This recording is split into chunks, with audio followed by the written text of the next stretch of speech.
দেশকে সামনের দিকে এগিয়ে নিতে সবার মনে ঐক্য ধারণ করার আহ্বান জানিয়েছেন প্রধান উপদেষ্টা অধ্যাপক ডক্টর মোহাম্মদ ইউনূস। বৃহস্পতিবার নিজ কার্যালয়ে 2024 সালে ফেনী, কুমিল্লা, নোয়াখালী ও চট্টগ্রামে বন্যায় ক্ষতিগ্রস্তদের মধ্যে 300 ঘর প্রদান অনুষ্ঠানে তিনি কথা বলেন। প্রধান উপদেষ্টা জানান, 4 জেলায় যে ঘর নির্মাণ কার্যক্রম তা সফলভাবে সম্পন্ন করেছে সেনাবাহিনী। গেল আগস্ট ও সেপ্টেম্বরে ফেনী, কুমিল্লা, নোয়াখালী ও লক্ষ্মীপুরে ভয়াবহ বন্যা হয়। এতে ব্যাপক ক্ষয়ক্ষতি হয়। ওই বন্যায় সারা দেশের মানুষ ও সেনাবাহিনী বিপদগ্রস্তদের পাশে দাঁড়ায়। বন্যায় ক্ষতিগ্রস্ত 4 জেলায় 22 উপজেলায় সরকারি অর্থায়নে 300 ঘর নির্মাণ করা হয়। বুয়েটের স্থপতিদের নকশায় এবং সেনাবাহিনীর 24 ও 33 পদাতিক ডিভিশনের সরাসরি তত্ত্বাবধানে ঘরগুলো নির্মাণ করা হয়। সেই ঘর সুবিধাভোগীদের মধ্যে হস্তান্তর করলেন প্রধান উপদেষ্টা। আপনারা যে ঘর তৈরি করে দিয়েছেন সে ঘর যেন আমার আশার অবলম্বন হয়। ওনার পাশে দাঁড়াই আমার সৌভাগ্য না, সবার সৌভাগ্য। সেই ঘর পাওয়াতে যে আমাদের, বিশেষ করে আমার অনুরোধ উপকার হয়েছে যে আমার সামনে বিগত 20-30 বছর ঘরের কোনো চিন্তাই করতে হবে না। অনুষ্ঠানে সেনাবাহিনী প্রধান জানান, যে কোনো প্রয়োজনে মানুষের পাশে আছে সেনাবাহিনী। এবং সেটা অত্যন্ত সময়োচিত ছিল। তিনি নিজে অবগত হয়েছেন মানুষের এই দুর্দশা সফরে এবং উনি অত্যন্ত দ্রুততম সময়ের মধ্যে এই অর্থ আমাদেরকে দিয়েছেন ওনার নিজস্ব মহল থেকে, এবং আমরা এটা সম্পন্ন করেছি। সেনাবাহিনীর প্রতি ওনার যে আস্থা, সেটার জন্য আমি ওনাকে কৃতজ্ঞতা জানাচ্ছি। উনি আমাদের আস্থায় রেখে আমাদের যে কাজটা করার সুযোগ দিয়েছে, এবং ভবিষ্যতে যদি এরকম দায়িত্ব দেন আমরা অত্যন্ত নিষ্ঠার সাথে পালন করবো ইনশাআল্লাহ। প্রধান উপদেষ্টা তাঁর বক্তব্যে সেনাবাহিনী ও বেসামরিক প্রশাসনকে ধন্যবাদ জানান দুর্নীতিমুক্ত ও মানসম্মত গৃহ নির্মাণ করার জন্য। চমৎকার কাজ হয়েছে। ভবিষ্যতে এরকম দুর্যোগের সময় তাদেরকে আমরা কাছে পাবো। আমাদের ভরসার স্থল হবে যে আমরা জানবো যে সেনাবাহিনী এই কঠিন কাজ, এই কঠিন পরিস্থিতিতে সঠিকভাবে আমাদেরকে করে দিতে পারে। ডক্টর ইউনূস আরও জানান, বিপদে মানুষ ঐক্য বজায় রেখেছে, সেই ঐক্য আমাদের এগিয়ে নিয়ে যাবে।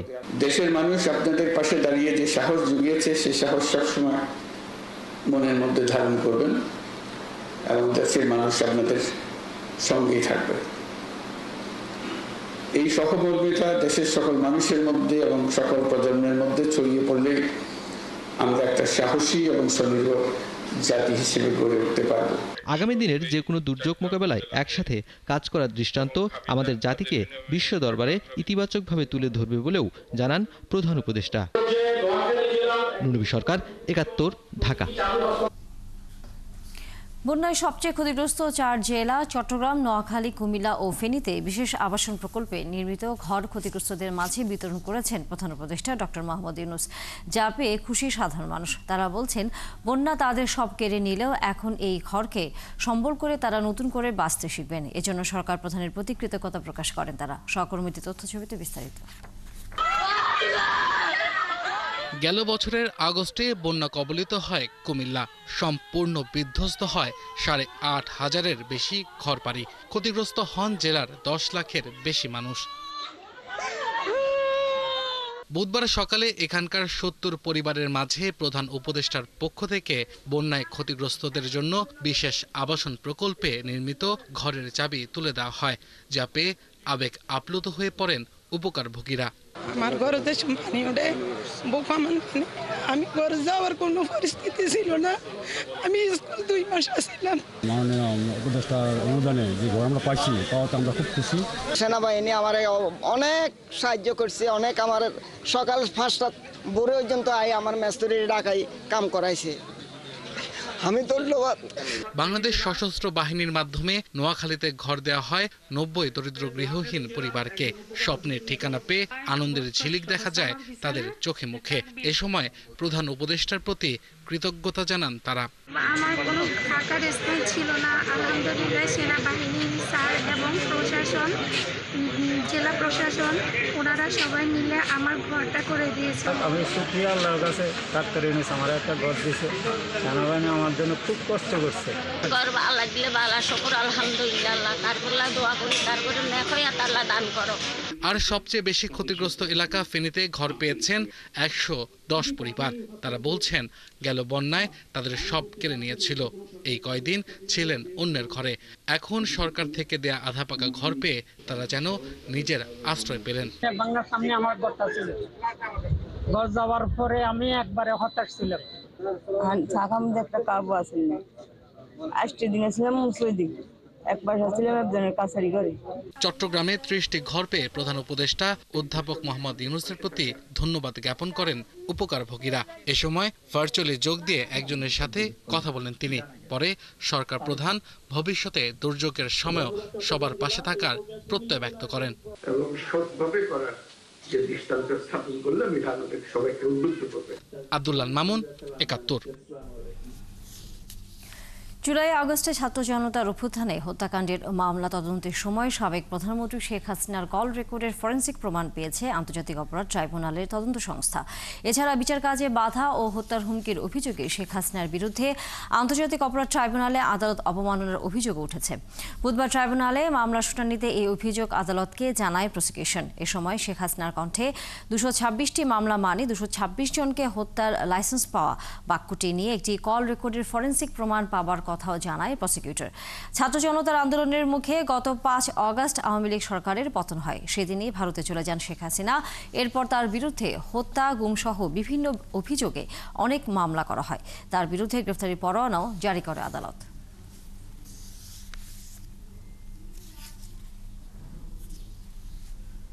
শেখ হাসিনার বিচার হতে হবে, ওবায়দুল কাদেরের বিচার হতে হবে, ঠিক একইভাবে সংগঠন হিসেবে আওয়ামী লীগের বিচার হতে হবে। আর সেই আমাদের দাবি হলো অবশ্যই আওয়ামী লীগকে নিষিদ্ধ করতে হবে।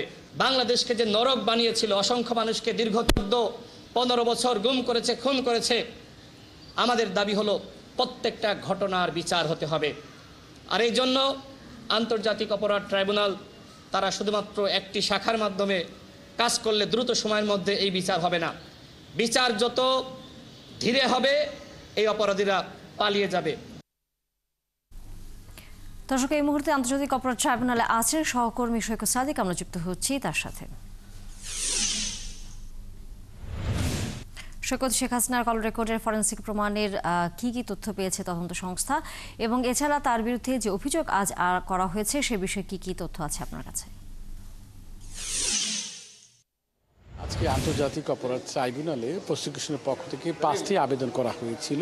তার মধ্যে শেষ যে আবেদনটি ছিল যে পতিত আওয়ামী লীগ সরকারের যে প্রধানমন্ত্রী শেখ হাসিনা, সাবেক প্রধানমন্ত্রী, তার যে একটি অডিও বার্তা তিনি এর মধ্যে কিন্তু কালবেলা সব বিভিন্ন পত্রিকায় বা অনলাইনের ভার্সন একটা প্রকাশ্যে পেয়েছে যে এই শেখ হাসিনা গাইবান্ধা উপজেলার গোবিন্দগঞ্জের যে একজন উপজেলার সাবেক চেয়ারম্যান আওয়ামী লীগ নেতা শাকিল আগন্ত বুলবুল উরফে শাকিল আলম, তার সাথে যে একটা কথোপকথন হয়েছে, সেই কথোপকথনে শেখ হাসিনা বলছেন, যেসব কথাবার্তাগুলো বলছেন যে ওই এলাকায় আওয়ামী লীগ নেতাদের বাড়ি ঘর পোড়ার প্রেক্ষিতে কী করতে হবে, এবং শেখ হাসিনার বিরুদ্ধে সারা দেশে যে 227টি মামলা হয়েছে, মামলা হওয়ার প্রেক্ষিতে তিনি দাবি করেছেন যে তিনি 227 জনকে মারার একটা লাইসেন্স পেয়েছেন, এবং এই মামলার যারা পুলিশের যে কার্যক্রম, কি পুলিশ পরবর্তীতে কি ভূমিকা রাখবে, সাক্ষীদের তিনি হুমকি দিচ্ছেন নানানভাবে, যে তার কথাবার্তাগুলো সেইগুলো তদন্ত সংস্থার কাছে আসলে সেটা প্রসিকিউশনে দেখা, এবং এটা তারা কাউন্টার টেররিজম ইউনিটের মাধ্যমে তারা এই যে অডিওটা সেক্ষেত্রে সেটা কি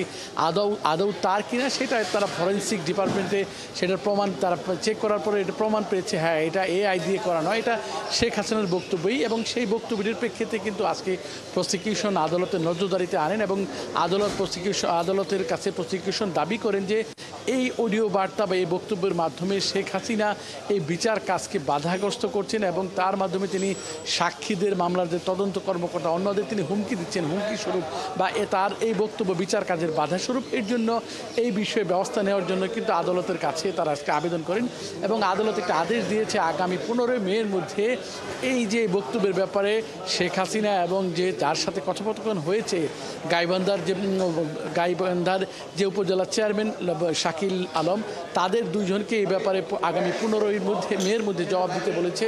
এর জন্য তাদেরকে আদালতে হাজির বা তাদের পক্ষে আইনজীবীদের মাধ্যমেই তারা এটা জবাব দিতে বলেছেন এবং এই বিষয়ে আগামী 15 মে কিন্তু পরবর্তী সিদ্ধান্ত হবে। এর পাশাপাশি কিন্তু আরও বেশ কয়েকটি মামলার বিষয়ে কিন্তু আজকে এই ট্রাইব্যুনালে শুনানি হয়েছে। আপনি জানেন যে আশুলিয়ায় যে লাশ পুরানোর 6 জন লাশ পুরানোর ঘটনায় যে মামলাটি রয়েছে, সেই মামলায় আরও দুইজনকে নতুনভাবে গ্রেপ্তার দেখানো হয়েছে। একজন এসআই আরাফাত উদ্দিন, আরেকজন আশরাফ হাসান এএসআই, এই দুইজনকে এই মামলা নিয়ে আসা হয়েছে। এছাড়া নারায়ণগঞ্জে 5ই আগস্টের যে হামলার ঘটনা হয়েছিল, মিছিলের উপর গুলি বর্ষণ হয়েছিল, সেই সময় সেই বিষয়েও 8 জনের বিরুদ্ধে গ্রেপ্তারি পরোয়ানা জারি হয়েছে। সেখানে শামীম ওসমানের ছেলে অয়ন ইসলামের নাম রয়েছে। এর পাশাপাশি আজকে দীপুমণি, সাবেক আওয়ামী লীগ সরকারের যে একজন মন্ত্রী, দীপুমণির পক্ষে থেকে একটা জামিন আবেদন চাওয়া হয়েছিল। সেই বিষয়ে আদালতে আজকে তাদের জামিন আবেদন সরাসরি নাকচ না করলেও বলেছেন যে এই জামিনের বিষয়ে তাদেরকে স্বরাষ্ট্র মন্ত্রণালয়ের অনুমতি লাগবে, সেখান থেকে তারা সিদ্ধান্ত নিয়ে আসার পরেই কিন্তু এটা পরবর্তী ফয়সলা হবে। সব মিলে যে বিষয়টি কিন্তু আজকে ট্রাইব্যুনালে বেশি গুরুত্ব পেয়েছে সেটা হচ্ছে এই শেখ হাসিনার যে কথোপকথন, শেখ হাসিনা এই বিচার কাজ ভারতে বসেও কীভাবে বাধাগ্রস্ত করছে, কীভাবে এই বিচারের ব্যাপারে তিনি ষড়যন্ত্র করছে, বিচার নস্যাৎ করছে, সেই বিষয়গুলিও কিন্তু আজকে প্রসিকিউশনের পক্ষ থেকে আদালতে ওঠা হয় এবং সেই বিষয়ে কিন্তু পরবর্তীতে শুনানির পর চিফ প্রসিকিউটর তাজুল ইসলাম গণমাধ্যমকে জানিয়েছে। এর পাশাপাশি আরেকটি বিষয়কে আজকে তাজুল ইসলামকে প্রশ্ন করা হয়েছিল যে প্রধান উপদেষ্টা আল জাজিরাকে এই মামলার এই ট্রাইব্যুনাল বিচার কাজ নিয়ে যে প্রধান উপদেষ্টা ডক্টর মোহাম্মদ ইউনূস বলেছেন, সেই ব্যাপারে চিফ প্রসিকিউটর বলেছেন যে প্রধান উপদেষ্টা তার বক্তব্যের মাধ্যমে সরকারের মনোভাব জানিয়েছে এই বিচারের ব্যাপারে, তবে এই বিচার আইনের গতিতে চলবে, স্বাভাবিকভাবেই চলবে, সেই বিষয়টি চিফ প্রসিকিউটর তাজুল ইসলাম জানিয়েছে। সব মিলিয়ে তানিয়া রহমান, এই এখন পর্যন্ত এই ট্রাইব্যুনালে এখানকার সর্বশেষ খবর বা আজকের মতো বিচার কাজ বা মামলার কাজ শেষ হয়েছে। ধন্যবাদ সৈয়দ সাদিক। নিশ্চয়ই আমরা ফিরবো যদি নতুন কোনো তথ্য আপনার হাতে এসে পৌঁছায়। দর্শক সহকর্মী সৈয়দ সাদিক ছিলেন আমাদের সাথে। ভারতের আদানি গ্রুপ বিদ্যুৎ রপ্তানিতে $40 কোটি কর ফাঁকি দিয়েছে এমন অভিযোগ আমলে নিয়ে অনুসন্ধান কমিটি গঠন করেছে দুর্নীতি দমন কমিশন দুদকে আসা অভিযোগে বলা হয় এই বিষয়ে আদানি গ্রুপের সাথে চুক্তি করে ছাত্র জনতার অভ্যুত্থানে ক্ষমতাচ্যুত আওয়ামী লীগ সরকার। চুক্তির সময় এনবিআরকে পাশ কাটিয়ে শুল্ক কর অব্যাহতি নেয় আদানি গ্রুপ। চুক্তিতে সাবেক প্রধানমন্ত্রী শেখ হাসিনার মুখ্য সচিব ও তৎকালীন বিদ্যুৎ সচিব আহমেদ কায়কাউস সহ বিদ্যুৎ উন্নয়ন বোর্ডে সংশ্লিষ্টদের যোগসাজশ খুঁজে পেয়েছে দুদক। ইতিমধ্যেই দুদকের উপপরিচালক রেজাউল করিম এই সংক্রান্ত নথিপত্র তলব করে এনবিআর ও বিদ্যুৎ উন্নয়ন বোর্ডে চিঠি দিয়েছে। এর আগে 2024-25 অর্থ বছরের জুলাই পর্যন্ত ভারতের আদানি গ্রুপের কাছ থেকে আমদানি করা বিদ্যুতের বিপরীতে $39 কোটি বেশি শুল্ক কর ফাঁকির বিষয়টি এনবিআর তদন্তে উঠে আসে। এবার তা খতিয়ে দেখছে দুর্নীতি দমন কমিশন দুদক।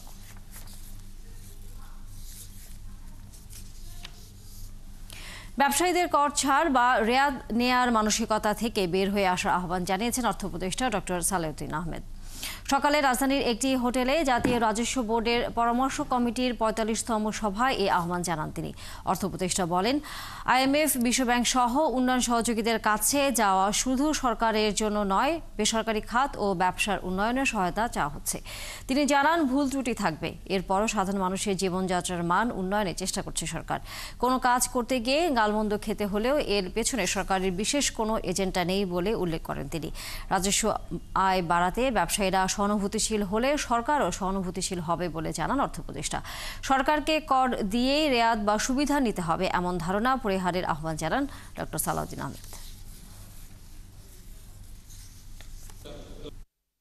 বাজেটের এইবারের বাজেটের মূল উদ্দেশ্যটা হলো আমরা একটু প্র্যাগমেটিক একটা বাজেট করব, বাস্তবসম্পন্ন ইমপ্লিমেন্ট করতে পারবো। ইম্প্যাক্টটা কী হবে সেটা আমরা না থাকলেও আমরা আশা করি যে আমাদের একটা মূল্যায়ন কেউ করবে, এটা দৃষ্টি রেখে কিন্তু আমরা বাজেটটা করতে যাচ্ছি। চট করে কিছু আইন আছে সেগুলো আমরা চেঞ্জ করতে এখন পারবো না, কিন্তু কতগুলো প্রসেস আছে এইগুলো সে করা যায়, সিম্পলিফাই যায়। এবং অনেক সময় প্রসেসটাই ইম্পর্টেন্ট আইনের চেয়ে, কারণ আইনের ইমপ্লিমেন্টেশনটা হয় প্রসেসের মাধ্যমে। আইন তো বহু কিছু লেখা থাকে, কিন্তু যখনই প্রক্রিয়া হয় সেই প্রক্রিয়াগুলি সিম্পলিফাই করা। এই জন্য আপনাদের এই পরামর্শগুলি হলে আমাদের জন্য সুবিধা হবে কিছুটা।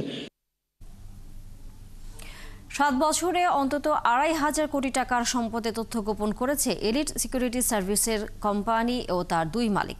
প্রাথমিকভাবে 72 কোটি টাকা কর ফাঁকি দাবি করেছে এনবিআরের কর গোয়েন্দা ইউনিট। কর গোয়েন্দাদের ধারণা, সিকিউরিটি সার্ভিসের আড়ালে অবৈধ সম্পদ ব্যবস্থাপনা করে কোম্পানিটি। তবে অভিযোগ অস্বীকার করেছে এলিট। রুহুল আমিনের রিপোর্ট। প্রায় 23,000 নিরাপত্তা কর্মীর বেসরকারি সেবাদানকারী প্রতিষ্ঠান এলিট সিকিউরিটি সার্ভিসেস লিমিটেড। সাবেক সেনা কর্মকর্তা শরীফ আজিজের পারিবারিক মালিকানাধীন এই কোম্পানির বিরুদ্ধে সম্প্রতি তদন্তে নামে কর গোয়েন্দা ইউনিট। মেলে ব্যাপক অনিয়মের তথ্য। গোয়েন্দা প্রতিবেদন বলছে কোম্পানির ব্যাংক অ্যাকাউন্ট মিলেছে 37টি, কিন্তু আয়কর নথিতে দেখানো 9টি। গোপন করা অ্যাকাউন্টে জমা হওয়া টাকাও গোপন করেছে কোম্পানিটি।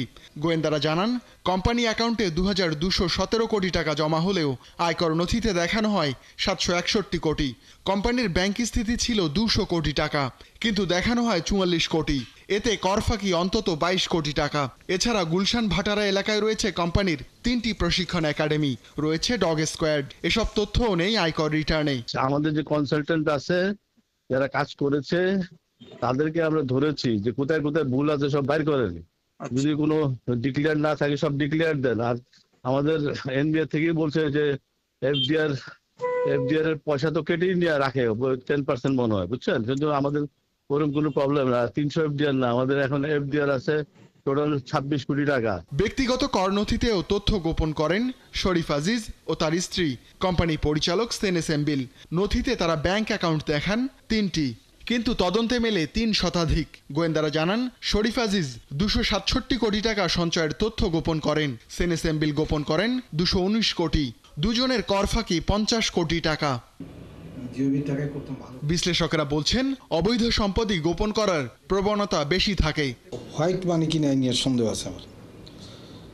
একটা হলো উপার্জনের উপায়টাই বৈধ না, আর হলো উপার্জনের উপায় বৈধ কিন্তু উনি যথাযথ পরিমাণ ডিক্লেয়ার করেন নাই ট্যাক্সে। এই 2 রকম। নথি বিশ্লেষণে স্বামী স্ত্রীর বৈধ সম্পদের পরিমাণ মিলেছে 24 কোটি টাকা। গোয়েন্দারা জানান, চূড়ান্ত হিসেবে কর ফাঁকি ছাড়াবে 100 কোটি টাকা।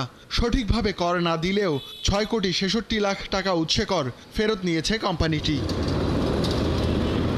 রুহুল আমিন, 71, ঢাকা। শেখ হাসিনার পরিবারের পাশাপাশি এস আলম, বেক্সিমকো এবং নাবিল গ্রুপ সহ মোট 10টি শিল্প গোষ্ঠীর পাচার হওয়া অর্থ ফেরত আনতে প্রতিষ্ঠানগুলোর সম্পদের মূল্যায়ন এখন শেষ পর্যায়ে বলে জানিয়েছে বাংলাদেশ ব্যাংক। সংশ্লিষ্ট দেশগুলোর আদালতে মামলা করতে আগামী মাসে আন্তর্জাতিক আইনি প্রতিষ্ঠানও নিয়োগ দেওয়া হবে। তবে বিশেষজ্ঞদের পরামর্শ হুট করে কোনো কিছু না করে সরকারের উচিত সুকৌশলে সতর্কতার সাথে আগানো। অনুপ অধিকারী তরুণ জানাচ্ছেন বিস্তারিত।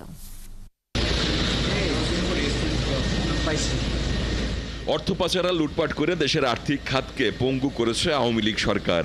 দীর্ঘ 1.5 যুগের বেশি সময় ধরে ক্ষমতায় থেকে শেখ হাসিনা এবং তার সহযোগী কয়েকটি শিল্প গ্রুপ মিলে পাচার করেছে লাখ কোটি টাকা। তালিকায় উপরের দিকে ছিল এস আলম, বেক্সিমকো, নাবিল, সামিট, ওরিয়ন, জেমকন, নাসা, বসুন্ধরা, শিকদারো, আরামিট গ্রুপ। দেশ থেকে বেহাত হওয়া অর্থের প্রায় পুরোটাই পাচার হয়েছে এই শিল্প গ্রুপগুলোর হাত ধরে। তবে পট পরিবর্তনের পর থেকে বর্তমান সময় পর্যন্ত রাঘব বোয়ালদের অর্থ ফেরত আনতে সিআইডি, এনবিআর ও দুদকের সমন্বয়ে গঠন করা হয়েছে 11টি টিম, যার নেতৃত্বে আছে বিএফ আইয়ুব। আর্থিক গোয়েন্দা সংস্থাটি বলছে, শেখ হাসিনার পরিবার ছাড়াও 10 শিল্প গ্রুপের সম্পদের সার্বিক তদন্ত ও মূল্যায়নের কাজ প্রায় শেষের দিকে। পাচার হওয়া টাকার গন্তব্য দেশের আদালতে মামলা করতে আগামী মাসে নিয়োগ দেওয়া হবে আন্তর্জাতিক আইনি প্রতিষ্ঠান। বলতে পারবো যে আমরা মামলা দায়ের করার উদ্দেশ্যে যে ঠিক বিজড়িত অর্থ এবং বিজড়িত সম্পদের পরিমাণ কত সেটার মূল্যমান স্থির করার কাজ চলছে। সেটা স্থির করার পরেই তাদের বিরুদ্ধে নির্দিষ্ট অঙ্ক পাচার করা হোক বা অবৈধভাবে সম্পদ অর্জন করা হোক, এই দুয়ের বিরুদ্ধে মামলা দায়ের করা হবে। এদিকে পাচার হওয়া অর্থ ফেরত আনতে কাজ করছে গভর্নরের নেতৃত্বে টাস্ক ফোর্সও। এ বিষয়ে এ পর্যন্ত টাস্ক ফোর্সের 7টি সভাও অনুষ্ঠিত হয়েছে। এর মধ্যে শেখ হাসিনার পরিবার ও 10টি শিল্প গ্রুপের প্রায় 17,000 কোটি টাকার শেয়ার এবং ব্যাংকে থাকা 4,000 কোটি টাকা জব্দ করেছে আদালত। বিএফআইইউ বা সেন্ট্রাল ব্যাংক ডিসকভার করতে পারবে না। সেন্ট্রাল ব্যাংকের কাছে দুদক যেসব নোটিশ দিয়েছে সেগুলো একটু তাকে দেখতে হবে, আর দুদককে দেখতে হবে তার নিজস্ব মেকানিজম প্রয়োগ করে ওখানে অভিযোগ আসলে ওখানে যেই পন্থা সেই পন্থায় ইনভেস্টিগেটিভ পদ্ধতিতে ডিটেকটিভ কায়দায় সেটা বার করতে হবে। যদি টাকাটা দেশে থেকে থাকে তাহলে যতটা সহজ হবে, টাকাটা যদি বেরিয়ে গিয়ে থাকে তাহলে এটা সম্ভাবনা সেই তুলনায় কম, কিন্তু চেষ্টা তো আপনাকে করতেই হবে। তবে দেশের বাইরে চলে যাওয়া অর্থ ফেরত আনা ততটা সহজ হবে না বলছেন এই বিশ্লেষক। এবং যদি পারে তো খুবই ভালো, আমরা we all support it, we all pray for it, যে আমাদের সম্পদ নিয়ে চলে গেছে, তাই না? কিন্তু ওদের যে আর্গুমেন্টটা যে এই সমস্ত ডেভেলপ কান্ট্রিতে অ্যাকাউন্টে যখন নাকি টাকা পয়সা ঢুকে, এরা কিন্তু ভেরিফাই করে ঢুকায়, ওদের আটকাতে পারবেন না তো আপনি আইনে। তো once it is getting entry, তারপরে সেখান থেকে বের করানো ইজ ভেরি টাফ। মামলার বাইরেও সমঝোতার মাধ্যমে পাচার হওয়া অর্থ ফেরত আনার উদ্যোগ থাকা উচিত বলেও মনে করেন এই বিশ্লেষক। মানি লন্ডারিং করে একটা সমঝোতার ব্যাপার আছে না, কেন আমরা সমঝোতায় যাচ্ছি? কারণ আমরা অনুপধিকারী তরুণ, ৭১, ঢাকা। বিএনপি চেয়ারপারসন বেগম খালেদা জিয়ার চিকিৎসা প্রায় শেষ। শীঘ্রই তিনি দেশে ফিরবেন বলে জানিয়েছেন বিএনপির আইন সম্পাদক ব্যারিস্টার কায়সার কামাল। তার দলের ভারপ্রাপ্ত চেয়ারম্যান তারেক রহমানও সুবিধাজনক সময়ে দেশে ফিরবেন বলে জানান তিনি। বুধবার সুপ্রিম কোর্টে সাংবাদিকদের এসব কথা বলেন তিনি। বেগম খালেদা জিয়ার চিকিৎসা প্রায় সম্পন্ন হয়েছে এবং চিকিৎসকদের পরামর্শক্রমে সহসায় তিনি দেশে ফিরবেন ইনশাআল্লাহ, আমরা সেই প্রত্যাশাতেই আছি। জনাব তারেক রহমান সাহেব অফকোর্স ওনার আশার প্রতি মানুষের যে আগ্রহ, সেই আগ্রহের প্রতি সম্মান আছে, তিনি যথাসময়ে প্রয়োজনীয় পদক্ষেপ নেবেন। দুর্নীতি দমন কমিশনের মামলায় খালাস পেয়েছেন বিএনপি নেতা আমানুল্লাহ আমান ও তার স্ত্রী সাবেরা আমান। ১৩ বছর কারাদণ্ডের সাজা বাতিল করে তাকে খালাস দিয়েছে সুপ্রিম কোর্টের আপিল বিভাগ। প্রধান বিচারপতির দায়িত্বে থাকা আপিল বিভাগের জ্যেষ্ঠ বিচারপতি মোহাম্মদ আশফাকুল ইসলামের নেতৃত্বাধীন ৩ সদস্যের আপিল বিভাগ এই রায় দেন।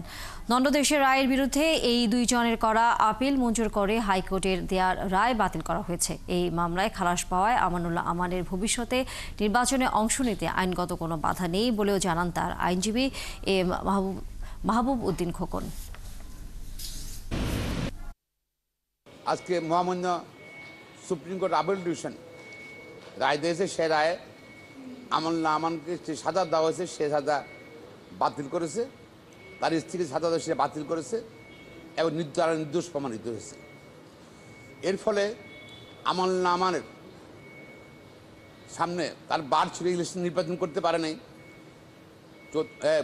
নির্বাচন যে অযোগ্য ছিল, যেতে সাজা বহাল ছিল, সাজা ছিল, যেটা আজকে রায়ের ফলে আমানুল্লাহ আমার রাজনীতি আর কোনো রাজনীতি নির্বাচন করতে কোনো বার হলো না, অর্থাৎ নির্বাচনে তার কোনো আর বাধা সৃষ্টি হল না, সে যে কোনো নির্বাচনে অংশগ্রহণ করতে পারবে এবং এই খালাসের ফলে। মানবাধিকার ও শ্রমিকের অধিকার নিশ্চিত করা অন্তর্বর্তী সরকারের লক্ষ্য বলে মন্তব্য করেছেন শ্রম ও কর্মসংস্থান উপদেষ্টা ব্রিগেডিয়ার জেনারেল অবসরপ্রাপ্ত ডক্টর এম সাখাওয়াত হোসেন। আর এজন্য মালিক ও শ্রমিক সবার সহযোগিতা দরকার বলেও মন্তব্য করেন। মে দিবস উপলক্ষে বুধবার সচিবালয়ে এক সংবাদ সম্মেলনে শ্রম উপদেষ্টা বলেন, অন্তর্বর্তী সরকার শ্রমিকদের কল্যাণে অনেকগুলো পদক্ষেপ নিয়েছে। কর্মসংস্থান অধিদপ্তর প্রতিষ্ঠার লক্ষ্যে কাজ করা হচ্ছে, সেখান থেকে শ্রমিকদের প্রশিক্ষণের ব্যবস্থা করা হবে। তবে শ্রমিক অসন্তোষ সামাল দিতে সরকারকে ব্যস্ত থাকতে হচ্ছে বলে মনে করিয়ে দেন তিনি। শ্রম আইনে অনেক পরিবর্তন আসছে জানিয়ে শ্রম উপদেষ্টা বলেন, তার মেয়াদকালে শ্রম আইন করে যেতে চান তিনি। এবারের মে দিবসের প্রতিপাদ্য হচ্ছে মালিক শ্রমিক এক হয়ে গড়ব এদেশ নতুন করে। সরকারের প্রচেষ্টা হচ্ছে যে হিউম্যান রাইট এবং ওয়ার্কার্স রাইট এটা যাতে সমুন্নত থাকে। আমি নিজেও আইএলওতে গিয়ে এই কথাগুলো বলে আসছি।